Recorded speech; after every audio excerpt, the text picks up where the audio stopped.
Hello standard 7। यह है हमारा चैप्टर नंबर 6 स्नेह पगीपाती। इसमें हमारी लेखिका उषा विधवा बात कर रही है स्नेह की, यानी कि प्रेम की। जो पहले के पुराने ज़माने में हम जो संदेश भेजते थे वो लिखकर चिट्ठियों में होते थे, और अभी के हैं जो ईमेल के थ्रू मिलते हैं। तो उन दोनों के बीच में प्रेम कहीं छूट गया है, उसके बारे में, स्नेह वापस लेने के बारे में बात कर रही है।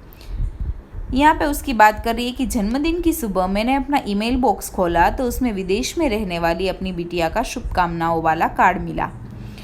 एकदम सही दिन और सही समय। मैं कुछ देर उसको देखती रही और फिर कंप्यूटर स्क्रीन से गायब हो गया। मैं अपने उस माउस की एक क्लिक से उसे दोबारा स्क्रीन पर ला सकती हूँ, चाहो तो प्रिंट भी निकाल सकती हूँ, पर क्या उसमें अपनी बिटिया के हाथों का वह स्पर्श महसूस कर पाऊंगी जो उसके अब तक के भेजे कार्डों में महसूस कर रही हूँ? उसने यह कार्ड स्वयं ही भेजा है अथवा अपनी अति व्यस्त जिंदगी का कारण सेक्रेटरी से ही भेजने को कह दिया है, यह भी निश्चित नहीं है। और कार्ड के नीचे उसके स्वयं के हस्ताक्षर तो है ही नहीं। हमारी लेखिका ऐसा बोल रही है कि उसके जन्मदिन पर उसकी बेटी का कार्ड मिला, वो स्क्रीन पर उसने देखा। वो सोच रही थी कि पहले जो वो हाथ से कार्ड बना के लिख के भेजती थी उस जैसी फीलिंग्स तो अब रही नहीं है। ये कार्ड उसने भेजा है या किसी सेक्रेटरी से भिजवा दिया है, मुझे क्या पता, नीचे हस्ताक्षर तो है नहीं। कुछ समय पूर्व तक मेरे लिए उपयुक्त कार्ड ढूंढने के लिए बाजार खंगाल डालती थी। कुछ समय पहले यानी थोड़े सालों पहले की ही बात है कि वो ऊपर के कोई भी बर्थडे के कार्ड ढूंढने के लिए पूरा बाजार खूब ढूंढती थी, और छपी इबारत में जो कभी रह जाती वह स्वयं जोड़कर पूरा करती, और कोई चीज़ अगर उसमें सामग्री छूट जाती कार्ड डेकोरेशन में तो वो खुद ऐसा बनाकर स्वयं जोड़ देती थी। इसी तरह वो पूरी तरह से भरा कार्ड मुझे जन्मदिन से एक दिन पहले मिल जाता, या तो कभी जन्मदिन के बाद और पश्चात यानी कि जन्मदिन के बाद मिल जाता।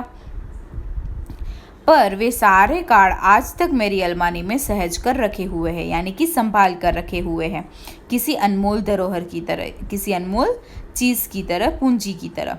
आजकल वह पत्र भी ईमेल से ही भेजती है, कोई काटापीटी नहीं, हिज्जों की कोई गलती नहीं, एकदम साफ सुथरे। उसे पत्र लिखने का हमेशा से ही शौक रहा है। लंबे लंबे रोचक ढंग से लिखे पत्र। उसके पत्र इतने लंबे हुआ करते थे कि ऊपर नीचे हाशिए पर कुछ भी जगह न छूटती थी।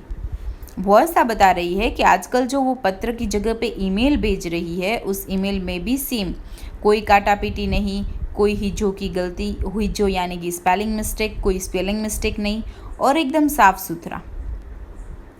उसका पत्र हमेशा ही बहुत रोचक ढंग से लिखा हुआ होता है और बहुत लंबा होता है।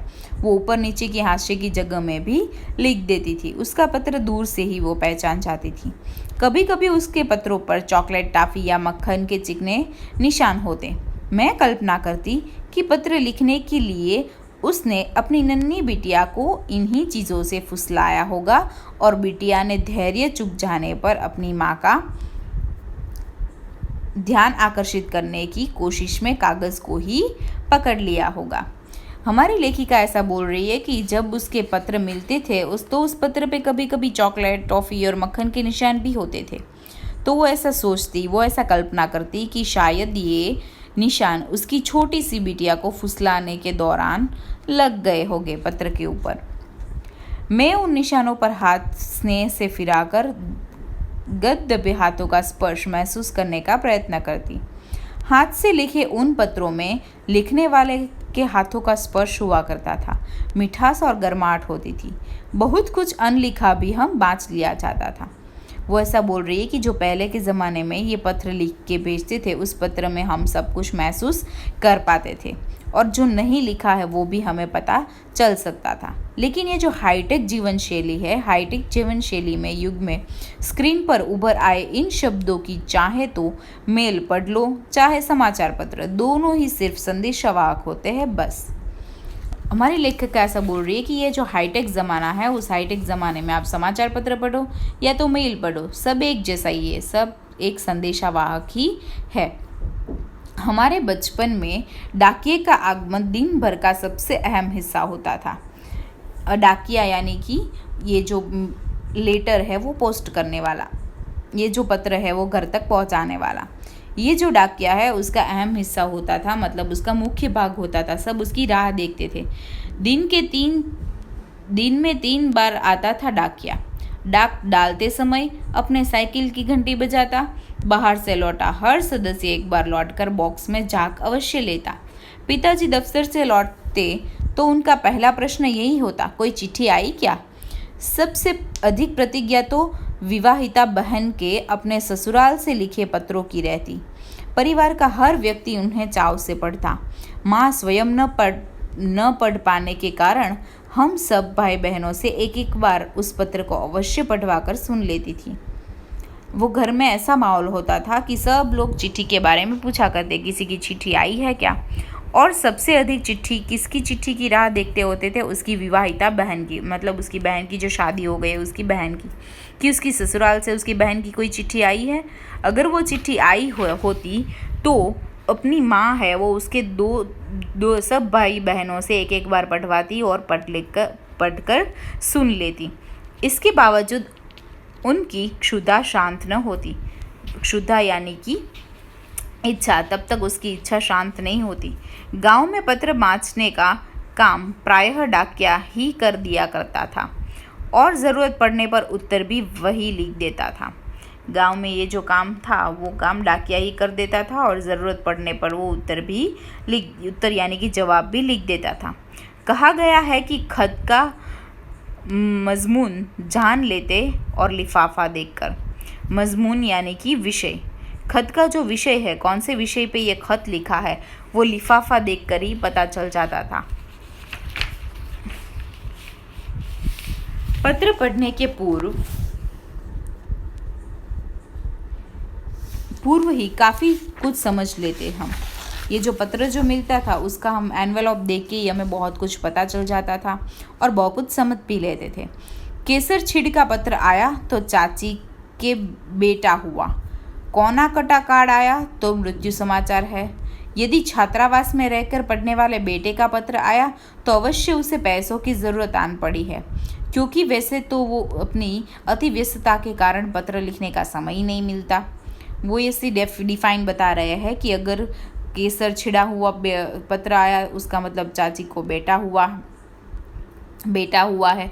अगर कार्ड कटा हुआ आया तो कुछ अशुभ समाचार है, मृत्यु समाचार है। और अगर छात्रावास से यानी कि हॉस्टल से पत्र आया तो पता चल जाता है कि हॉस्टल में अपने बच्चे को पैसे की ज़रूरत है। किसी को तत्काल सूचना देनी होती तो तार भेजा जाता था। तार यानी कि एक ऐसी व्यवस्था जो बिजली की शक्ति के समाचार भेजे जाते थे, मतलब तुरंत समाचार भेजे जाते थे। तार मिलने का कोई निश्चित समय नहीं होता। देर रात को भी तार वाला आपकी साकल खटखटाकर तार पहुंचा जाता, पर जब तक उसके द्वारा आगे बढ़ाए कागज़ पर हस्ताक्षर कर आप तार ले, तब दिल इतनी ज़ोर से धड़कता रहता कि लिफाफा खोलना कठिन। जैसे लिफाफा कोई मिलता है तो जैसे लिफाफा जितनी जल्दी में हड़बड़ी में हम खोलते हैं, उसी तरह जब तार वाला तार देने आता है तब तक वो साकल खटखटा कर हम बाहर जाते हैं, तार लेते हैं और उसमें हस्ताक्षर नहीं कर देते, तब तक हमारा दिल धड़कता रहता है कि इसकी चिट्ठी होगी, कहाँ से आई होगी। घर के अन्य सदस्य भी घेरे खड़े रहते। सबके चेहरे पर एक ही भाव, क्या हुआ? क्योंकि तार प्रायः दुखद समाचार के वाहक ही होते हैं। तार किस लिए भेजे जाते हैं? कोई दुखद समाचार के लिए जल्दी से यूज़ किए जाते हैं। हाँ, विवाह, पुत्र जन्म इत्यादि मुबारक के तार हुआ करते, पर ऐसे अवसरों पर ही आते हैं। सब अवसर के लिए तो तार यूज़ करते ही है, लेकिन इस अवसर के लिए सब लोग ज़्यादा यूज़ करते थे। रंग बिरंगी फूलों वाले इन तारों के नंबर निर्धारित थे, अतः अवसर विशेष पर आए उन सब की इबारत एक सी रहती। सब प्रेक्षक का नाम ही मायने रखता। जब से सुना है कि तार भेजने का महकमा समेट दिया गया है, लगता है जैसे अपनी कोई बहुत प्रिय वस्तु खो गई है। महकमा यानी कि विभाग। जब से ये तार भेजने का विभाग बंद हो गया, मतलब तार बंद हो गए, तब से तो ऐसा लगता है जैसे कोई प्रिय वस्तु चली गई है। टेलीफोन ने पहले तो तार का स्थान पकड़ा। आपके घर में नहीं है तो आस पड़ोस में तो होगा ही, अतः आवश्यक सूचना वही दे दी जाती। धीरे धीरे टेलीफोन की संख्या और प्रभाव बढ़ने लगे। हर घर में टेलीफोन है, उठाओ और बात कर लो। उत्तर भी संग ही मिल जाता है। यह संदेश नहीं रहता कि तार अथवा पत्र पहुंचा कि नहीं। यहाँ पे ये संदेश तो मिलता ही नहीं है कि पत्र मिला या नहीं मिला, पत्र पहुंचा या नहीं मिला, तार मिला या नहीं मिला। डायरेक्ट ही उत्तर मिल जाता है। मोबाइल ने आकर तो क्रांति ही कर डाली है। विश्व के किसी भी कोने में रहते स्वजन से 24 घंटे जुड़े हैं आप। बात तो हो जाती है, वह तसल्ली नहीं होती जो लंबा सा पत्र पढ़कर हुआ करती थी। जो पत्र पढ़कर खुशी महसूस होती थी वैसी तसल्ली नहीं होती है। विदेश में बैठे बसे बेटे का फ़ोन आता है, माँ कैसी हो, सब ठीक है बेटा, और तुम कुशल क्षेम हुए। खबरों का आदान प्रदान हुआ और बस टेलीफोन रख दिया।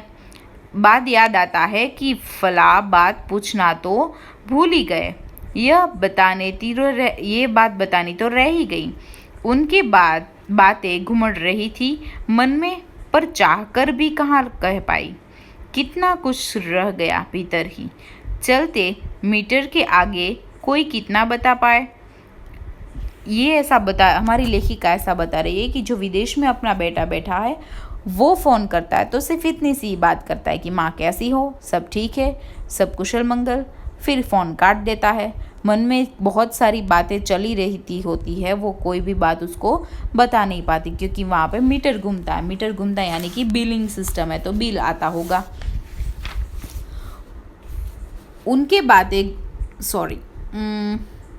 वहाँ बता पाई कि कल पप्पू की बारात उसकी धूमधाम से निकली थी। कितनी ही आतिशबाजी हुई थी, कैसे कैसे तो पकवान बने थे। नहीं बता पाई कि मन कल से बहुत उदास है, अकारण ही। कोई भी कारण नहीं था, फिर भी ये सारी बातें उसको नहीं बता पाई।